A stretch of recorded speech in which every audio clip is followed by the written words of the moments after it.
Hi everyone, welcome to the third video lesson of our wave function topic, and today we're going to look at sketching graphs. So before you sketch the graph of the function f of x equals a cos x plus b sin x, you should express it as a single function of the form k cos x plus or minus alpha or k sin x plus or minus alpha.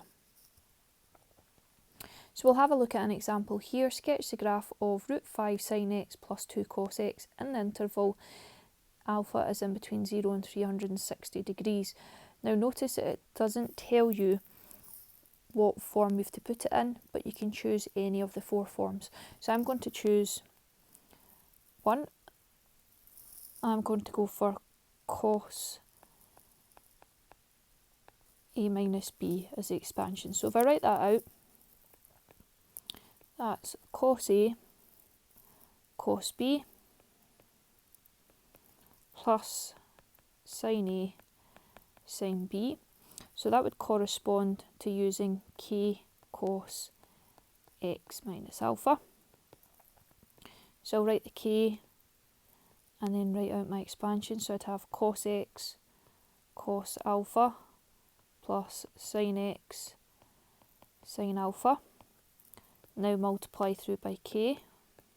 So I get k cos x cos alpha plus k sin x sin alpha. Then as usual I'm just going to get the cos x and the sin x to the back because it makes reading out the coefficients really easy. So k cos alpha cos x plus k sin alpha sin x.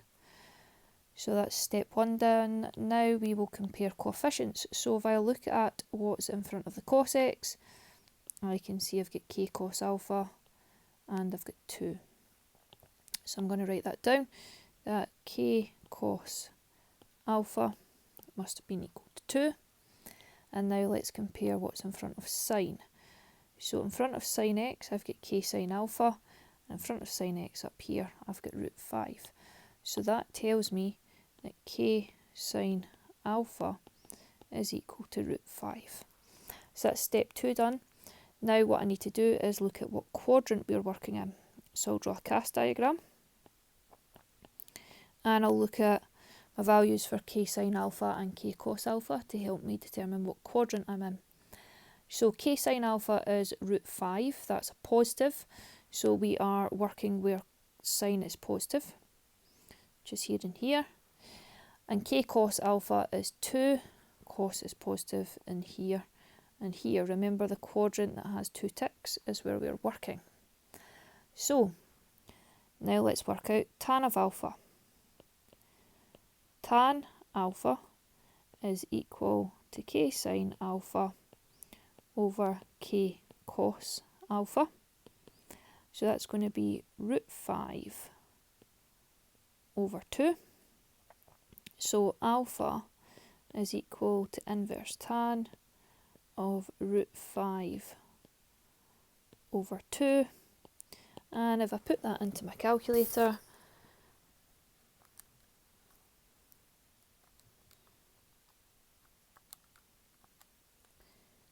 I get that as 48.1896 and so on. I'll round it to one decimal place. 48.2 degrees, and because we're working in the first quadrant, that's our angle for alpha. Okay, now I need to find k, so I'm going to use Pythagoras to find k. So k is equal to the square root of root 5 all squared plus 2 squared.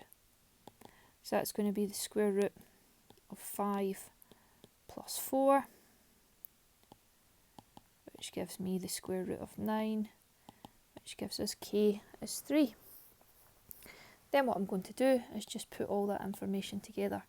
So root 5 sin x plus 2 cos x, and I was putting it into the form k cos x minus alpha. It's going to be 3 cos x minus 48.2. So that's me done the first bit. Okay, now what I need to do is I need to sketch that. So I'm just going to go on to a fresh page and I'm going to write down what we had. We had it as 3 cos x minus 48.2. I'm going to draw just a normal cosine curve and look at the key features of that.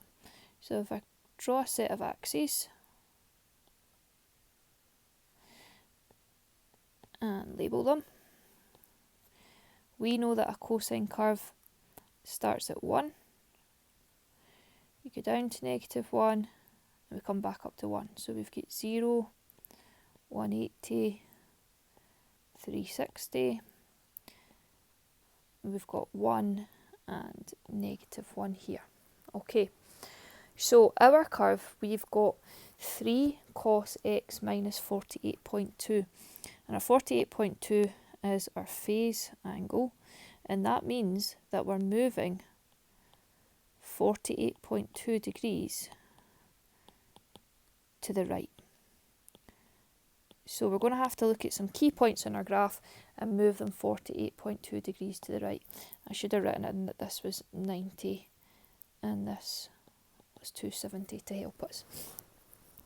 Okay, so we know we're moving 48.2 to the right. We also know that we've got an amplitude of 3, so we're starting up at 3 and we're going down to -3.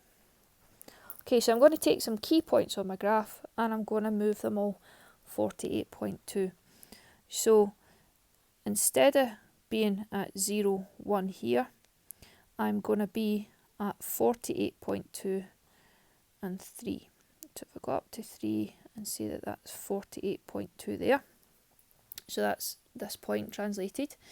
Instead of crossing through at 90 and 0, I'm going to cross through at 90 plus 48.2, so it's going to be 138.2, which let's say is here. We'll write that down, 138.2. And then instead of coming down to -1 at 180, I'm going to come all the way down to -3, but it's going to be at 180 plus 48.2.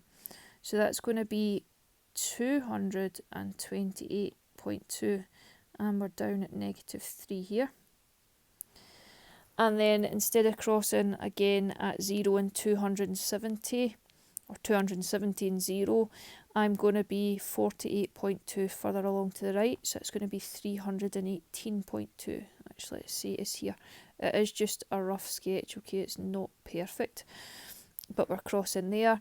And then the last bit, it's going to be out with our interval, but instead of coming back up to 1 at 360, we would come up to 3 at 408.2, which let's say it's here. So basically you're taking all your key points and you're shifting them along 48.2. So we're starting up here at 3, we're coming down to 0 at 138.2, then at 228.2 we're going down to -3, then at 318.2 we're back up to 0, and then we're going back up to 3 at 408.2. Okay, so my graph is not quite perfect, but you can see that our cosine curve has been stretched.